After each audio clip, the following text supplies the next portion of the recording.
In the early years of Les Schwab tire centers, Les himself frequently visited his stores to ensure operations were running smoothly and to connect with employees and customers. On one such visit, a customer came in late in the evening with a flat tire. The customer needed a replacement immediately to make an important trip.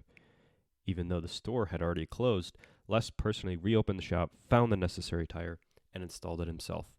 He refused to charge extra for the inconvenience, saying that ensuring the customer could get back on the road safely was more important.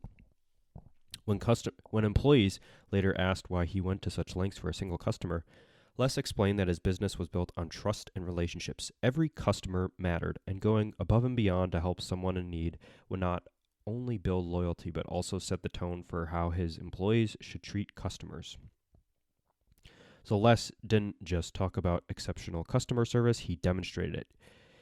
The hands-on approach that he had inspired his employees to adopt that same level of commitment. He also believed that every customer interaction is an opportunity to build loyalty and a positive reputation. And despite being the owner and leader of the company, he never saw himself as above doing the hard work, whether it was fixing a tire or working the late hours. This introductory story encapsulates his philosophy that leadership isn't just about giving orders, it's about setting the standard through action. His legacy is reflected in the culture of Les Schwab Tire Centers, where customer service remains a cornerstone of the company's success. With that, welcome back to Leaders, a podcast dedicated to exploring the best leaders this world has ever seen, and your number one source for actionable business leadership insights. So, today's episode 42 will be on Les Schwab, a sort of lesser-known name similar to our previous episode with Max Dupree. However, the impact of his business, his philosophies, and his leadership style really resonates and is found and admired by many people, including one Charlie Munger. So from the Poor Charlie's Almanac, he does have a section on Les Schwab that I wanted to read prior to getting into Les's kind of individual background and leadership style.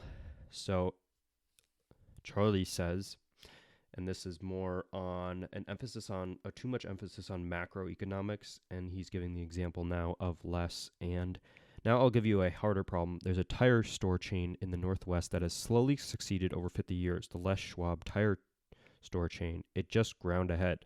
It started competing with the stores that were owned by the big tire companies that made all the tires, the Goodyears and so forth. And of course, the manufacturers favored their own stores. Their tied stores had a big cost advantage.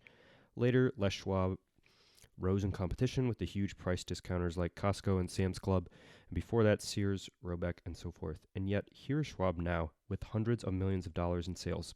And here's Les Schwab in his 80s with no education, having done the whole thing. How did he do it? I don't see a whole lot of people looking like a light bulb has come on. Well, let's think about it with some microeconomic fluency. Is there some wave that Schwab could have caught? The minute you ask the question, the answer pops in. The Japanese had a zero position in tires, and they got big. So this guy must have ridden that wave, some in the early times. Then the slow following success has to have some other causes. And what probably happened here, obviously, is this guy did one hell of a lot of things right. And among the things that he must have done right is he must have harnessed what Mankiw calls the superpower of incentives. He must have a very clever incentive structure driving his people, and a clever personnel selection system. And he must be pretty good at advertising, which he is. He's an artist.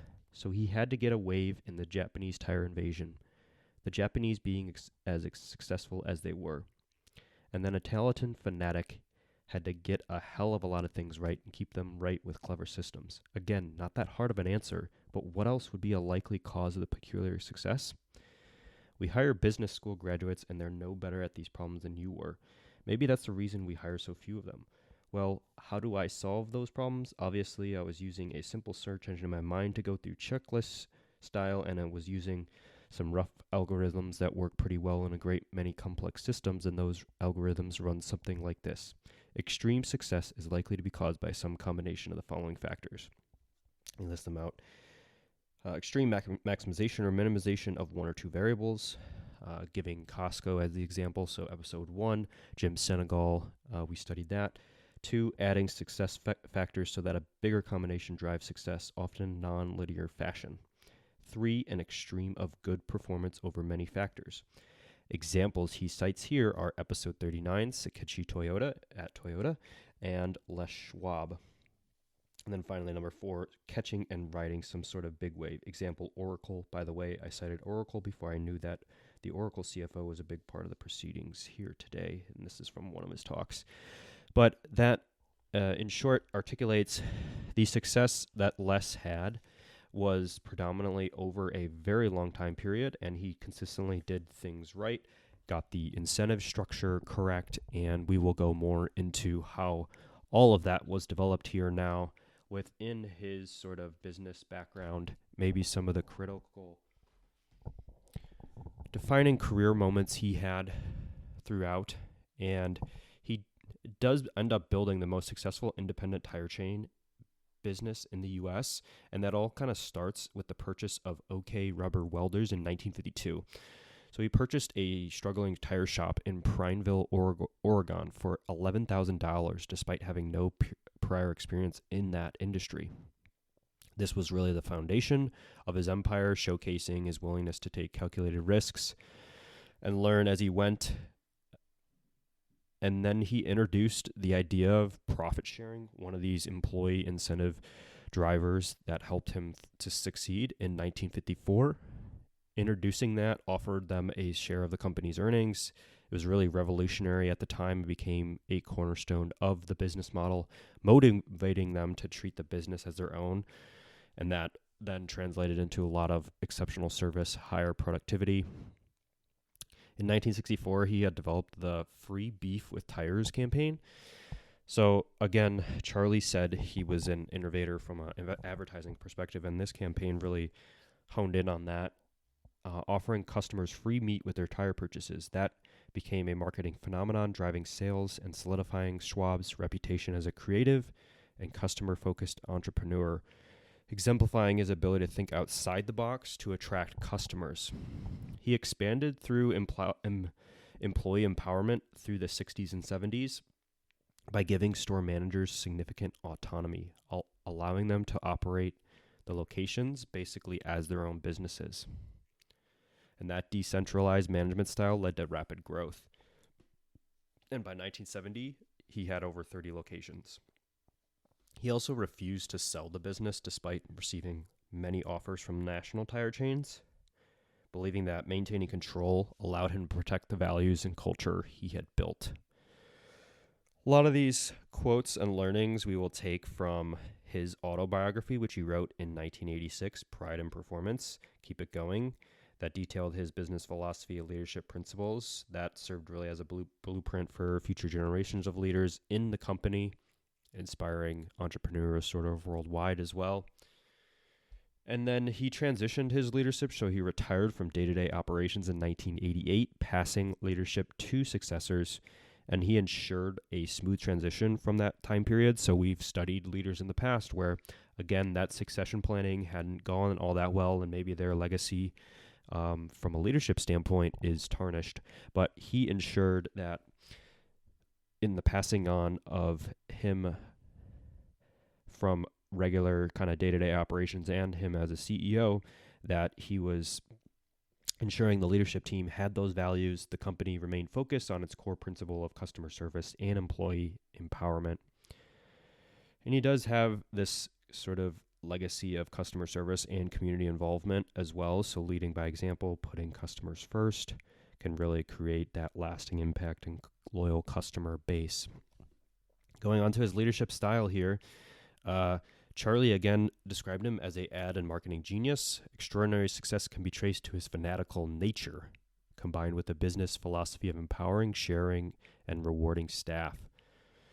Other success traits he has included a long-term focus, absolute transparency, a win-win culture, continuous innovation, and prioritizing frontline employees. The generous profit-sharing plans started with a deal he offered his second employee in 1954. Probably the most unique sharing plans ever created. The staff retirement fund incentivized employees and provided the capital for the business to both support staff and grow. Secured in retirements for thousands of employees. The culture within Les Schwab tire centers was one that the company was more viewed as a large family. I told my managers, if you don't do for your employees what I've done for you, then this company will die when I die. Mary Kay, founder of the very successful Mary Kay cosmetic company, has a saying, do good for people and it will come back to you tenfold. Do bad and it will also come back to you tenfold. Love your customer and give him top service. Give him the best available price the first time and stay with it. And don't let your customers run your business. So we did keep people and employees first, and he also really emphasized promoting people from within. And we still, he says, shares 50% of our profits, but we share with all employees in the store. The manager now gets 25% of what is left after sharing with all other employees. My thinking has always been, if I gave away half the profits, I still have half left. Unselfish for good reasons has really also been a slogan of his for nearly 34 years. We have a need to continue to make our company the best employee company in the area. I've never been sorry for my desire to be a good employer. The more I've done for my employees, the more successful our company has been. A lot of these quotes kind of just help to really truly summarize the direct source here of Les Schwab and how he feels about these kind of philosophies. People are the success of our company. Most anyone can sell tires. The only difference between a Les Schwab tire center and most any tire dealership is the people working there. That's why we must continue to ask ourselves, how can we do an even better job? What's the best route to follow to continue to be successful? What should our company do to build for the future? The answer is, as it has always been, build people. So a heavy emphasis on people here. We've seen that within other companies and other leaders that we've studied on this podcast. He really has this front and center, first and foremost, I would say, amongst a few other comparables, but this really one stands out.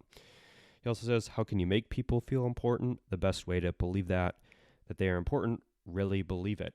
The success of any company is in direct proportion to the ability and motivation of its people, and that fits anything. And they teach the managers to believe in making the men under them successful. In addition to keeping people first and employees, he also really had an emphasis on empowering his staff. So asking our people to reach for goals that they think are way beyond what they might think possible. In the 34 years of business, we have never hired a manager from the outside, nor have we ever hired an assistant manager directly to that job. Every single one of our more than 250 managers and assistant managers started at the bottom changing tires.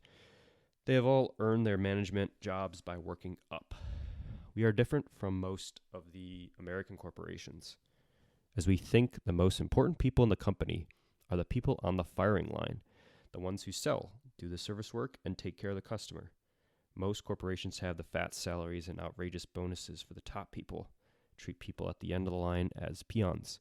I guess that is why, if you're on the ball, you can beat them on any type of fair, competitive basis. The office and all the computers, all the records in the world just tell the stores and the other departments what they did last year. Too many corporations think all the brains are in the main office and all the bonus money is paid to the 4 or 5 high people.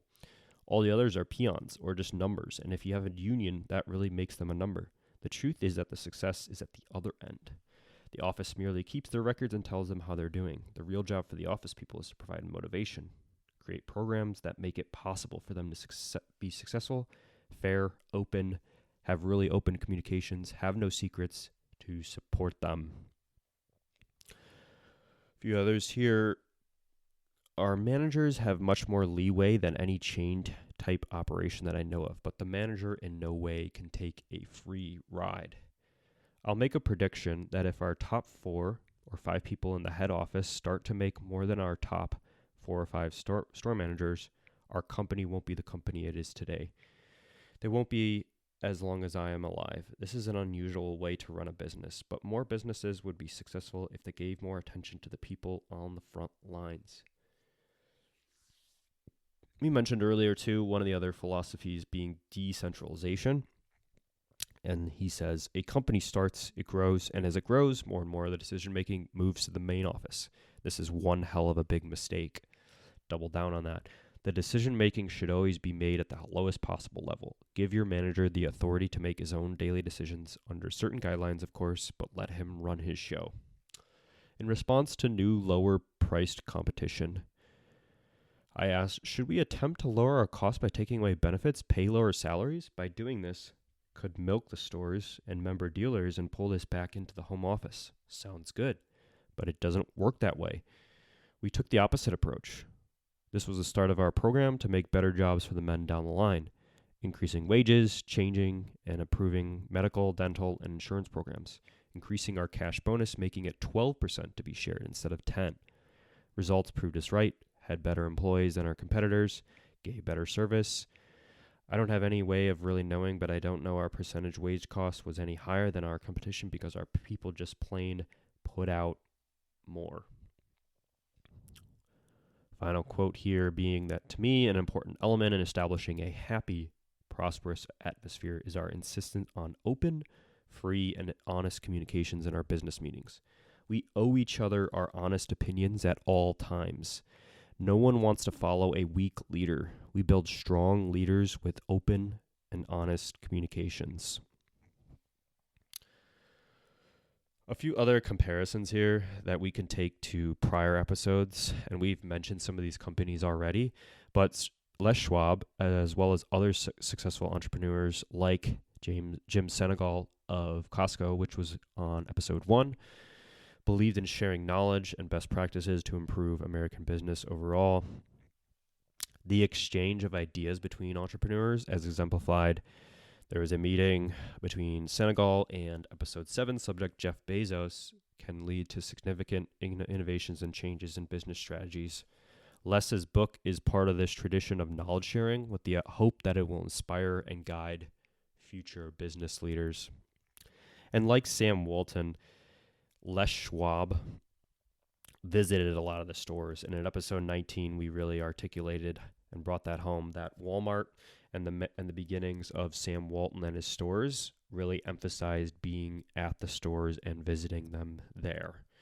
So very hands-on, I would say, leadership style approach, and very similar to the incentives outlined between Warren Buffett and a very employee-centered incentive structure that allowed for a lot of these great employee satisfaction, as well as then getting the most out of the employees from a productivity side of things.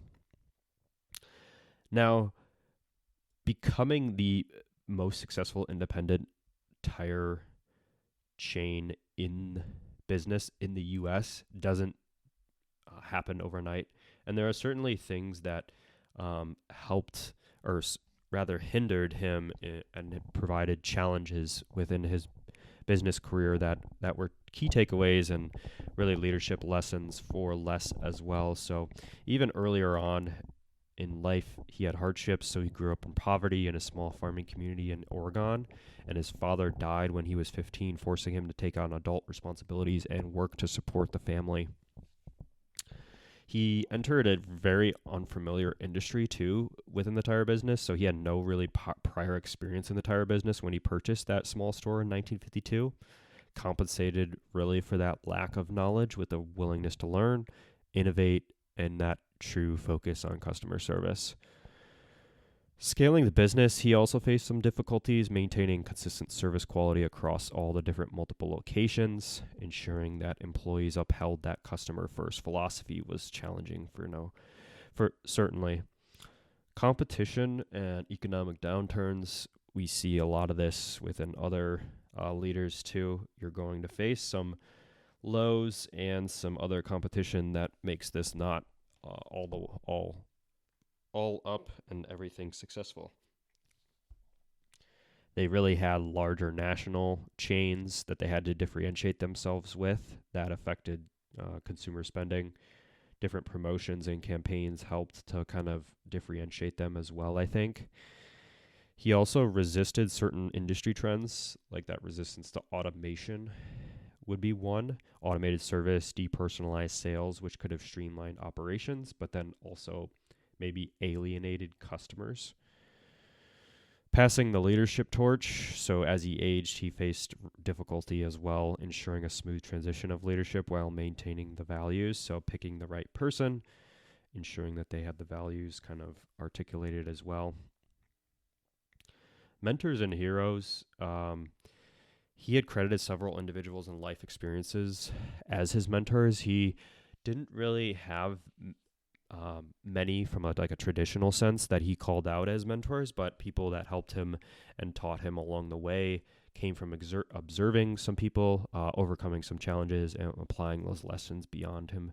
So his uncle, W.C. Jones, so after the death of his parents, his uncle, a farmer in Oregon, became his surrogate father figure.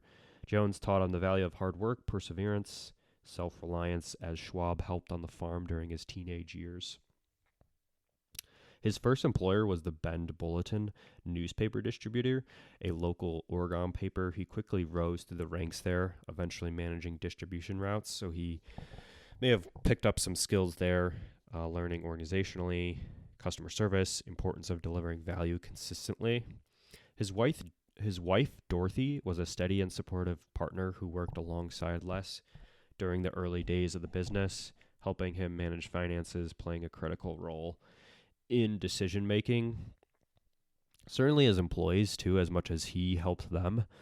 The employees, often stated, were some of his greatest teachers. He clearly observed their needs, strengths, and feedback to shape his company's policies, such as profit sharing and the training programs, understanding really the importance out of all this to treat them as partners, recognizing that empowering them would lead to better customer service and a stronger culture.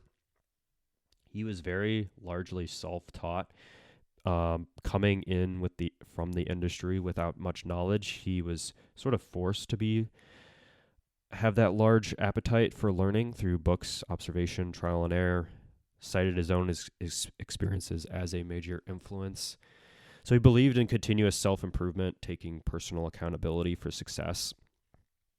His autodidactic approach enabled him to navigate lots of unfamiliar territory, such as starting a business in an industry he initially knew very little about, and became very successful through that, and lots of guiding principles and values from a leadership standpoint that we can continue to study and be admired today as well as moving forward. So with that will be episode 42 on Les Schwab of Les Schwab Tire Centers. Thanks for listening, and we will be back here soon for episode 43.